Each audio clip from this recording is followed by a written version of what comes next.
Hey everybody, it's Christine up today with my final monthly layout spread for 2020. Finally, it is almost September of 2021 and I am finishing off 2020. But that said, I know there's lots of people out there who are decades behind on putting layouts or putting pictures into photo albums or scrapbook layouts and stuff. So no guilt whatsoever here. Busy mom, busy life.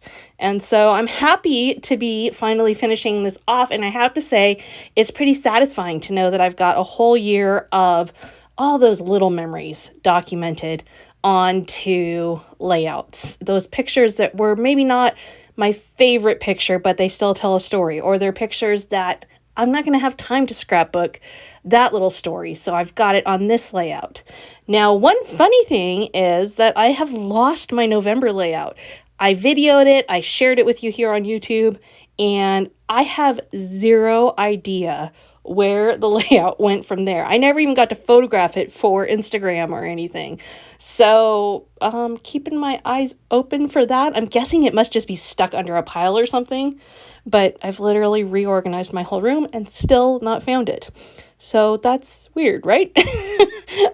So carrying on, I do want to ask if you would like to see this series continue.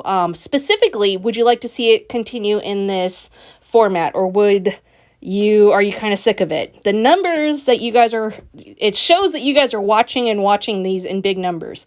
So I'm inclined to keep going just in this same direction. But I'm not opposed also to doing a mini album. So I'd love to hear from you down below in the comments. If you really enjoy this, if this is inspiring for you, and so on and so forth. Now, on to the layout. Sorry, that was a humongous introduction. The layout today, I am using a Simple Stories page template. And this is one of the brand new ones they just released this fall.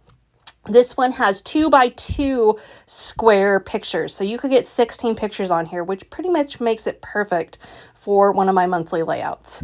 So I am going to use 12 pictures on here, and I cut out my original base. Then I'm going to go ahead and mat that on some red paper. And I've got my pictures laid out right now. I kind of debated back and forth on how I was going to lay them out. They're not going to stay like this. They're actually going to move into 3 solid rows, and then I'm going to use the extra row for my title. But I had thought about including like other patterned papers or little icons or something in there, and in the end I just decided I didn't like that.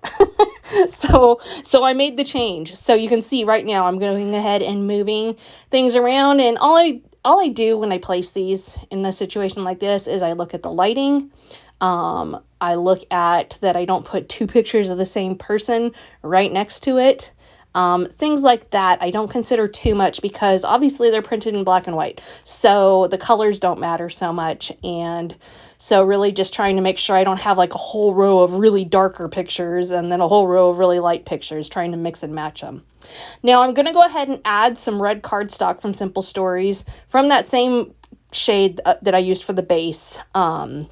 I'm going to add a strip of that right down the middle.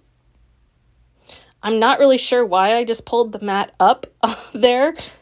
Oh, okay, yes, that's right. I pulled it up because the white was a little bit too thick on a couple spots. The margins were too thick, and so I wanted to make those a little smaller. I'm like, wait, why did I do that? Obviously, I worked on this late at night when I can't remember the next morning for my voiceover.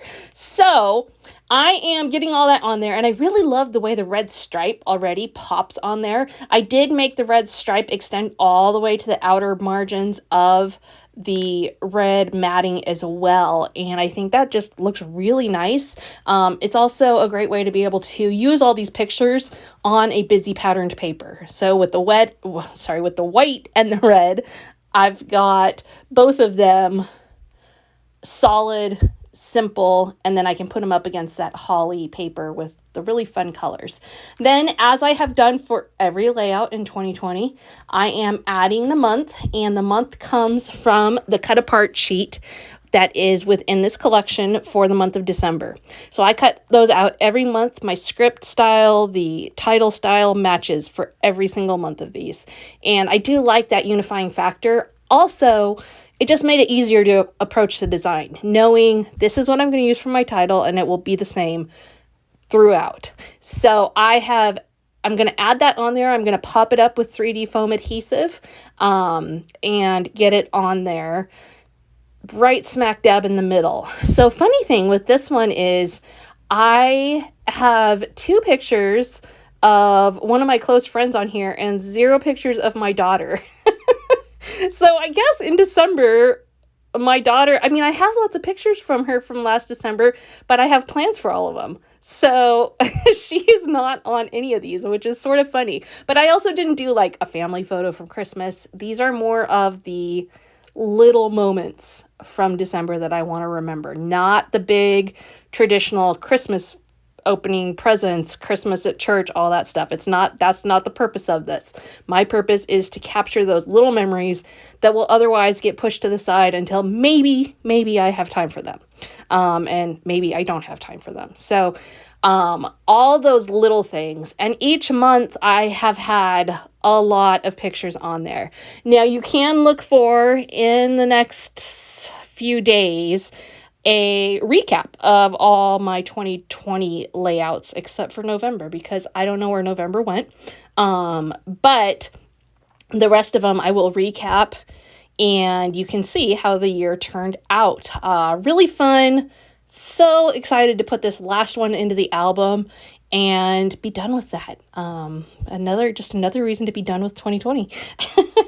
And then dive into what 2021 is going to look like. So be sure to, again, comment below if you want to see a similar format.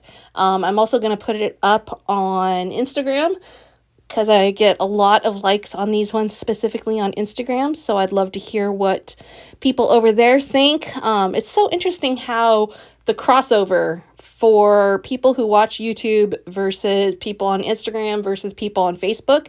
There is some crossover, but there's also not. There's some very unique fans that only see me here. And so, especially if you're not on those other platforms, leave your opinion here so I can hear it here as I go forward. So you can see that I have taken some trees and some little elements and added them to it right now. I am using a combination of stickers from the sticker book. I am using chipboard. I am using ephemera. I am using cardstock stickers. Pretty much I'm at the end of my stickers and such for this whole collection. I have pretty well cleaned it out. For sure, pattern paper is gone. And yes, there's some stickers left, but not a lot. I have really killed this collection completely, which also feels good. You know it feels good when you finish something off and there's next to nothing left.